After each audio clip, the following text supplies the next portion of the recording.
करना चाहती है इस मुल्क में। बीजेपी एक कानून लाना चाहती है कि ये यूनिफॉर्म सिविल कोड नाफिज करेंगे। यूनिफॉर्म सिविल कोड नाफिज होगा जो उत्तराखंड एक रियासत में जहां पर बीजेपी बरसर इख्तिदार है वहां पर नाफिज हो चुका है।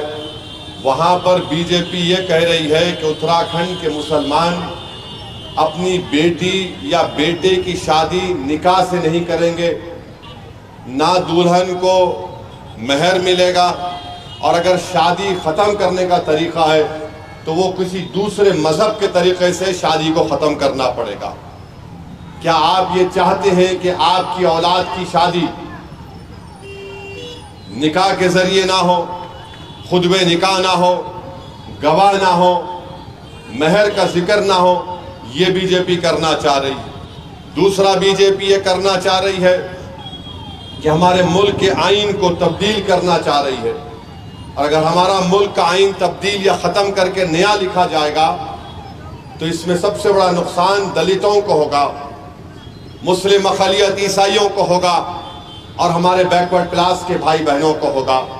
मुस्लिम अक़लियत का नुकसान यह है कि मौजूदा आइन में मसावात, राइट टू इक्वालिटी एक फंडामेंटल राइट है, हम उससे महरूम हो जाएंगे। आर्टिकल 29 दफ़ा 29 के तहत अक़लियतों को इस बात की इजाज़त दी गई कि अपनी तहजीब का तहफ़्फ़ुज़ कर सके, और दफ़ा 30 के तहत हम अपने पसंद के तालीमी इदारे खोल सकते हैं, चाहे वो मदरसा हो, मेडिकल कॉलेज हो, इंजीनियरिंग कॉलेज हो, स्कूल हो, जिसमें हम अगर प्राइवेट होगा तो हम 100% उसमें जो अक़लियत खोलती है उनके बच्चों को एडमिशन देंगे। बीजेपी को ख़त्म कर देगी। तीसरा, बीजेपी ये करना चाहती है कि कानून है, वो कानून ये है कि 15 अगस्त 47 को 47 को जो मंदिर थी, मस्जिद थी, गिरजाघर था, वो वैसे ही रहेगा, उसको तब्दील नहीं करेंगे। बीजेपी चाहती है कानून को ही ख़त्म कर दे, ताकि हर इबादत गाह पर कोई कह दे कि यहाँ पर ऐसा था, वहाँ पर तोड़ के बनाया गया। चौथा यह है कि हिजाब और निकाब एक मसला बन के रह जाएगा। आप देख रहे हैं कि मजहब तब्दीली करने के लिए जहां पर बीजेपी इख्तिदार में है वहां पर कानून ये बन चुका है कि आपको कलेक्टर से इजाजत लेना पड़ेगा मजहब तब्दील करने के लिए।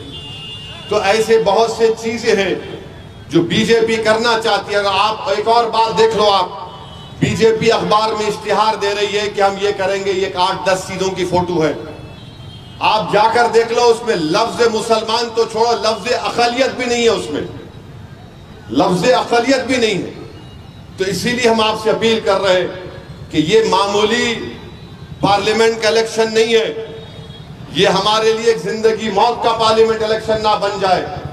इसीलिए मेरी आपसे गुजारिश है, चाहे हल्का असेंबली चार मीनार हो, याकूतपुरा हो, मलकपेट हो, बल्कि पूरा तेलंगाना हो, पूरा मुल्क हो, आपको और हमको अपने के वोट को इस्तेमाल करना पड़ेगा। और एक अहम वजह क्या है कि भारत की पार्लियामेंट में जब हमारे बुजुर्गों ने यह फैसला किया कि भारत की जमहूरियत को पार्टिसिपेटिव फॉर्म ऑफ डेमोक्रेसी यानी शिराकतदारी की जमहूरियत रखेंगे, जिसमें हर मजहब, जात, समुदाय का आदमी जीत कर आएगा। आज की लोकसभा में हमारे वतन अजीज में भारत में 17 करोड़ मुसलमानों की आबादी है, 14%। 2011 के सेंसस के मुताबिक 4.5% खाली मुस्लिम एमपी हैं, 4.5% खाली। अब आप देख लीजिए कि महाराष्ट्र में 48 लोकसभा की सीटें हैं, ना कांग्रेस ने, ना शरद पवार ने, ना उद्धव ठाकरे ने एक भी मुसलमान को टिकट नहीं दिया, एक भी, 48 में से एक भी नहीं। और महाराष्ट्र में मुस्लिम अक़लियत करीब 1 करोड़ 10 लाख है, 12-13% है। अब आप देख लीजिए, छत्तीसगढ़ में नहीं दिया कांग्रेस ने मुसलमान को टिकट, मेघालय में, नागालैंड में, सिक्किम में, त्रिपुरा में, गुजरात में, मध्य प्रदेश में, राजस्थान में, अरुणाचल में, गोवा में, हिमाचल में, झारखंड में, मणिपुर, मिजोरम, पंजाब, तमिलनाडु और उत्तराखंड। आप समझ रहे मेरी बात को कि एक तरफ तो हमको टिकट नहीं दिया जा रहा है, दूसरी तरफ बीजेपी ये काम करना चाह रही है, तो बताओ तुम्हारा गम, तुम्हारी राय कौन लड़ेगा पार्लियामेंट में जाकर फिर?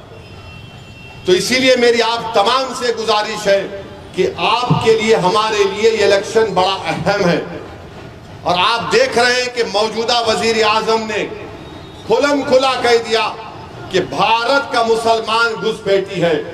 आप बताइए, इतनी बड़ी आबादी, 17 करोड़ की मुस्लिम अक़लियत की आबादी, 133 करोड़ का वजीर आजम, और ये जबान, घटिया जबान इस्तेमाल करते और कहते हैं कि हिंदू बहनों के गलों से मंगलसूत्र उतारकर मुसलमानों को दिया जाएगा, और कहते हैं कि मुसलमान ज्यादा बच्चे पैदा करते हैं।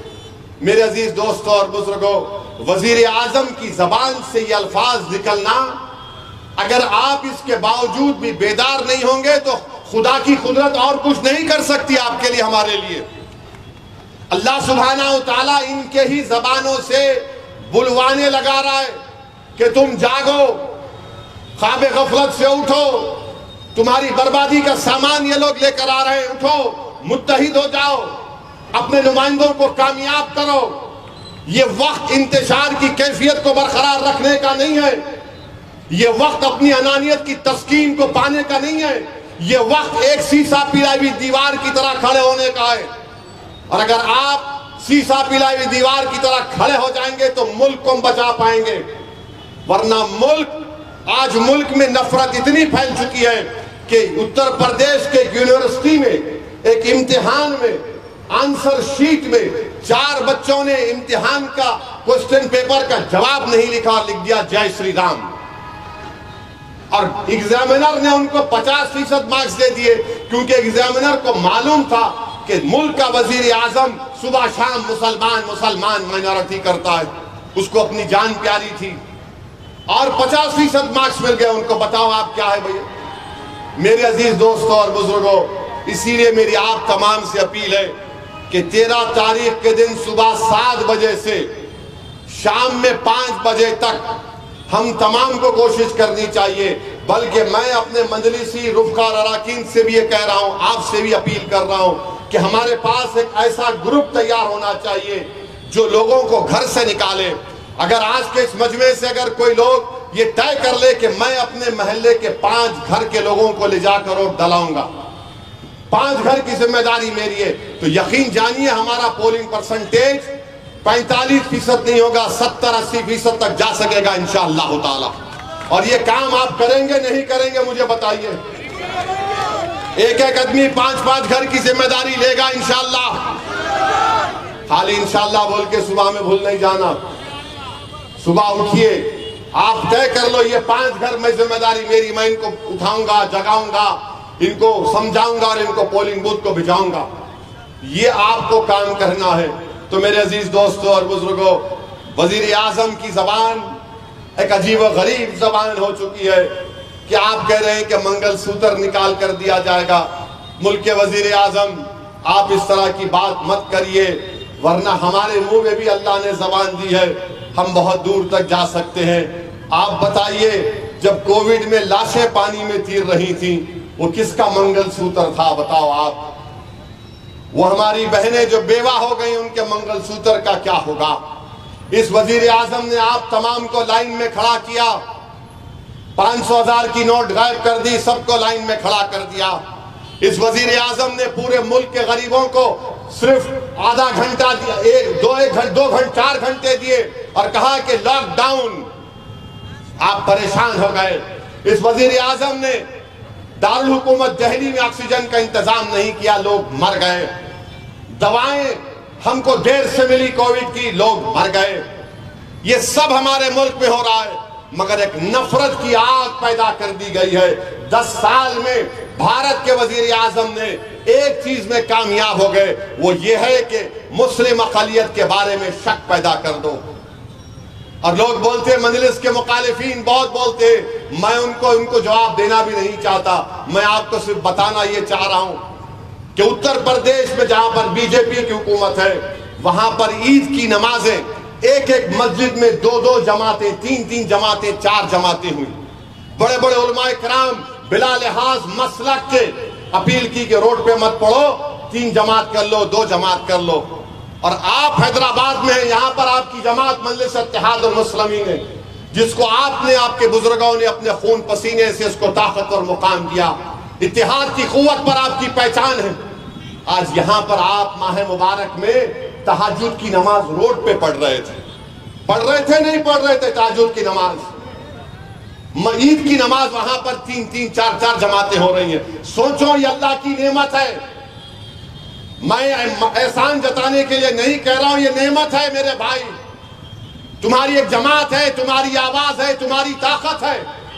आप अंदाजा भी नहीं कर सकते कि मुल्क के कोने कोने से लोग पैगाम भिजाते हैं, असद साहब हम दुआ कर रहे हैं, वोट तो नहीं डाल सकते, तुम जीत के आना, कोई आओ मत आओ। ये बेबसी का आलम है। मैं पूछता हूं कि तुम क्यों नहीं उनको बोलते? बोले अरे उसका जीतना नहीं जीतना बराबर नहीं है, तुम एक आ जाओ मेरे भाई, कम से कम कोई हमारे रोने को समझेगा, कम से कम हमारी तकलीफ को कोई बयान कर सकेगा, कम से कम बेबाक तरीके से तुम लड़ोगे उनके सामने। तो ये इलेक्शन आपको और हमको मिलकर मुत्तहिदा तौर पर अपने वोट का इस्तेमाल करके मजलिस इत्तेहादुल मुस्लिमीन को कामयाब करना है। और याद रखिए, सिर्फ मैं आज दौरा कर रहा था याकूतपुरे में, वहां पर हमारी इज्जतदार माँ और बहनों ने बड़ी मोहब्बत और शफकत के मुजाहरे किए। हमारी एक माँ ने कहा उसके मुंह में कीड़े पड़ो बाबा, एक माँ ने कहा अल्लाह उसके मुंह पे मट्ठी डाल दे। मैंने अम्मा नहीं होता। बोले क्यों नहीं होता? मैंने अम्मा वोट डालो, बटन दबाओ तो कीड़े भी आते, मट्ठी भी आती। बोले हाँ ये बात तो सही बोला, मेरा बेटा सही बोला बात। मैंने अम्मा जाएंगे, बराबर जाऊंगी, उसके मुंह में मट्ठी पड़ो। मगर मेरे भाई वोट डालो जाके, और फिर अगर आप वोट नहीं डालेंगे तो मुश्किल होगा। मैं अपनी बात को खत्म करता हूं। एक हैदराबाद में एक मज़ाहिया शायर थे, उनका नाम था गौस खामा खा ने अच्छा लिखा था, मोदी के बारे में लिखा था शायद। तो गौस खामा खा की इस जुमले पे ख़त्म करता हूँ, ज़रा बाद में साथ दो आप मेरे को। मुसलमान औरतों की झूठी फिक्र है, रोज़ाना औरतों पर जुल्म कर रहे, नहीं बोले तो सुनते नहीं। हाँ, करने के जो काम है वो जैसे के वैसे हैं, नहीं करने के काम कर रहे, नहीं बोले तो सुनते नहीं। हिंदू मुस्लिम कर को अपने घर का राशन भर ले रहे, देश के लोगों को भूखा मार रहे, नहीं बोले तो सुनते नहीं। रेल भी बेचता हूँ, BHL भी बेचता हूँ, तुम बोले तो चंचलगुड़े की जेल भी बेच देता हूँ। कैसे तानाशाही कर रहे, नहीं बोले तो सुनते नहीं। अब इस पे आ जाओ, उन्हें बोले ना बच्चे बहुत पैदा कर रहे, इसके बच्चे उसके बच्चे कितने हैं गिनते फिर रहे, दूसरों के घर में झांकते फिर रहे, नहीं बोले तो सुनते नहीं। इनका क्या खा रहे, उनका क्या पका रहे, झांकते फिर रहे, गरीब भूखा मर रहे, नहीं बोले तो सुनते नहीं। हैदराबाद का नाम बदल के भाग्यनगर रखते कते, बाप की जागीर कई को समझ रहे, नहीं बोले तो सुनते नहीं। अब आप लोग अपनी अपनी बेगम को लेके जाएंगे 13 तारीख को, आवाज नहीं उठाए तो हाथ तो उठा लो, नहीं तो फिर मेरे को नहीं बोलना पड़ेगा, नहीं बोले तो सुनते नहीं। सुनते ना बात को। हाँ देखो पाशा भी मुस्कुरा रही उम्र में माशाअल्लाह, हमारा शरीक मोहतमद जवान है आज भी अल्हम्दुलिल्लाह। तो आप तमाम से अपील है 13 तारीख के दिन एक होकर पोलिंग बूथ को जाइए, इस मुल्क को बचाइए, इस मुल्क की तहजीब को बचाइए, इस मुल्क की इबादत गाहों को बचाइए, अपनी तहजीब को बचाइए, CAA के गलत कानून से अपने आप को बचाइए। अस्सलाम वालेकुम व रहमतुल्लाहि व बरकातहू।